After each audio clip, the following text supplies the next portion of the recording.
So, magic. It's a very complicated aspect of fantasy, and it appears in so many different forms of media. From books to video games to movies to role playing games, magic is quite literally everywhere. So I, Scorn the Ashwing, set out to make a brief overview of all magic. This is by no means an in depth analysis of all magic, because such a work would fill entire volumes, and this video would be several days long, but this is merely a basic overview of magic in general. Before we get started, I'd like to start with a little self-advertising. So, I'm currently working on a book. I don't know if it'll be published by now, but the update on it should be on. I will update on my channel when my book gets published. So, make sure to keep an eye out for that if it's not out already. The book's called The Bronze Crown, and it's about assassins. So, when I do get it published, make sure to buy it. I would really appreciate that. Alright, let's get started. There are six different schools of magic. Well, I didn't really call them schools. I just call them categories of magic, actually. And they have some weird names that are in Latin. Corporelia, I can't even pronounce these. Corporealius manipulatus, temporatus manipulatus, industria manipulatus, cogittatio manipulatus, tempus manipulatus, and vitalis manipulatus. Now you probably have no idea what any of those mean, but I'll explain. Corporealis manipulatus is the manipulation of the physical world. This is the magic you would use to move or break things or to teleport across the room. This is the most basic form of magic. Temperatus manipulatus is the manipulation of temperature, hot, cold, and everywhere in between. This is divided into two subcategories: cryomancy, which is ice magic, and pyromancy, which is fire magic. Industria manipulatus is the manipulation of energy. This is the magic you would use to throw a lightning bolt or maybe just a bolt of normal magic energy. This magic could coat a blade with blue light that sears through flesh, or it could charge a battery to full in an instant. Cogittatio manipulatus is the manipulation of the mind. It can be used to force one to tell the truth, erase a memory, or just straight up control someone. Tempus manipulatus is the manipulation of time.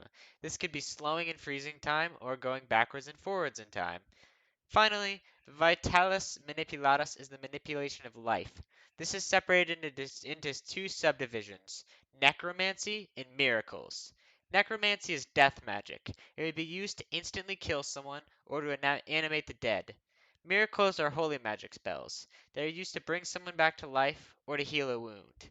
Those are the six major categories of magic, but now that the introduction is over, let's get down into the finer details.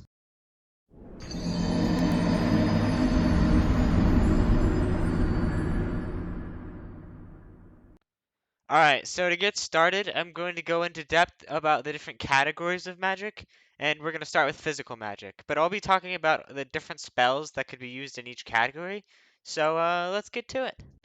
Physical magic is mostly just gravity, but it isn't all gravity. Examples of physical magic would be the Force from Star Wars, Verdan's gravity magic from Elden Ring, most of the magic from the Inheritance Cycle, Emily's Far Reach from Dishonored, and teleportation from any form of media.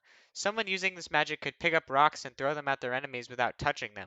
Have you ever seen a character move something with their mind? That is corporealis manipulatus. Physical magic can be levitation, breaking the neck of someone standing across the room, moving from one location to another in an instant, and so much more. This magic typically draws energy from its caster. It could drain your stamina, or it could use another energy source from within the user. Most magic can be drawn from divine beings, or some magic can be drawn from divine beings, while other types of magic require components. But most magic just uses the caster's energy. Next up is Temperatus Manipulatus, which is temperature magic. You could use it for violence in war, or just to keep a room at the perfect temperature. Cryomancy is one of the two subdivisions, and it could be used to inflict frostbite or shoot a ray of ice. It could be even used to cool down a hot room. This can sometimes draw from the user's body temperature, so the user might feel hot after using this magic. However, in other forms of media, it makes you cold when you use it. You could get the chills as you're casting the spell, or even get frostbite, especially on your hands. That's where the ice came from. If you use some sort of ice breath, you would feel as if you just drank ice cold water. Ever seen Frozen? Elsa uses cryomancy, and she has a very powerful form of it. She put an endless snowstorm over an entire nation, and she didn't even know it. This magic can have effects on your soul.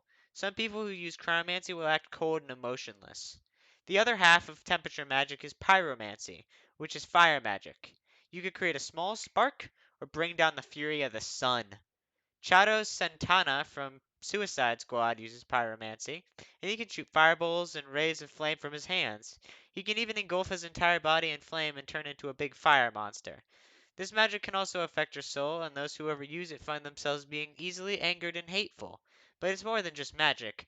Pyromancy and cryomancy represent chaos and order. Ice is cold and unfeeling, while pyromancy is chaotic and emotional. Cryomancy represents constancy, while pyromancy represents change. That is Temporitus Manipulatus. The next form of magic is Industria Manipulatus, also known as the manipulation of energy. A few examples are Gwyn's lightning and any form of sorcery from the Souls series. Use of this magic can be taxing on the wielder's mind, as it typically requires focus and mental strength to use it. If you use this magic too much, you will get tired, and you have a hard time concentrating on anything.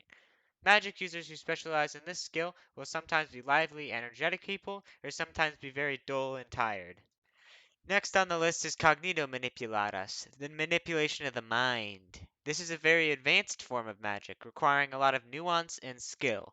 You have to be very precise to use it right, because one small mistake can really screw you over. If you're trying to make an illusion, you have to make it perfect, and you have to hold up your concentration. If you're trying to erase a memory, you could accidentally erase the wrong one, or you could erase their entire memory by mistake. You could also use it to dig out a memory, but that's also dangerous, as you could forget the difference between yourself and them. Compelling one to tell the truth isn't nearly as dangerous, but it's still a fickle business, as you could learn things you'll regret knowing. Mind control is also hard, because the person you're controlling isn't you. You could trip and fall easily because you're literally walking in someone else's shoes. They most likely won't be the same height or weight as you, so it'll take some getting used to. There's a lot of this magic in Harry Potter. Mind magic is a very difficult school of magic to learn, and it's nearly impossible to master. Tempest Manipulatus is the manipulation of time. This is probably the most dangerous form of magic, because what happens if you go back in time and change something? That could break time or cause some other major issue. So yeah, don't time travel. There's a game called Quantum Break, and it's a game about time being broken. The character gets special magic powers, but time is broken, so yeah, not really worth it. Divination is a subset of time magic. Divination is when you see into the future, by the way. I actually have a character from my book who uses time magic, but you have to read it to find out who I'm talking about. This form of magic can be very powerful, but it's also very, very dangerous. The final form of magic on this list is Vitalis Manipulatus, the manipulation of life and death. This form of magic is divided into two subcategories, necromancy and miracles. Miracles are the type of magic you use to heal people. It can stitch up a wound in just a few seconds, and it can even resurrect the dead. This magic typically relies on divine beings as its power source and faith as its medium. This magic most often doesn't drain your energy, but you can't use it unless your divine power source is willing to lend you the energy for the magic.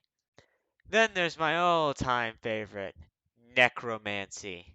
Necromancy is the kind of magic you would use if you were completely selfish and you only care about power. No offense. Necromancy can spread disease and plague, kill people instantly, or reanimate the dead. Do keep in mind, resurrection and reanimation are two completely different things. Resurrection is bringing someone back with their memories and soul, but reanimation is creating an undead. That's why I love necromancy so much. It's the perfect bad guy magic, and who doesn't love a good villain story? I love stories where necromancy is properly utilized, but those are few and far between. Lots of people think that an undead can be easily killed and that they're easy to make. Both of these are false. An undead can't just have its head smashed in to get rid of it. You need to cut it into enough pieces to make it stay still. An undead isn't easy to make because a necromancer needs to go to each individual corpse and perform the reanimation ritual. It takes just as long to make the first one as it does to make the thousandth one. Whatever the rituals may be, they take time, and it's not easy. Necromancy can also be summoning spirits, but that's not what it's used for most of the time. Necromancy can also be used to cheat death and make yourself immortal. However, most of the time you have to turn yourself into an undead to stay immortal. You turn into a skeleton looking thing and you start to be known as a lich. I just simply love this magic because it's so badass. It's a shame there are no good video games where you're a necromancer. I would love to have a game where you can perform reanimation rituals and take over the world, 'cause that would be like really really cool. But anyway, that's the video. If you liked it, make sure to like and subscribe, and comment your favorite type of magic down below. Thanks for watching.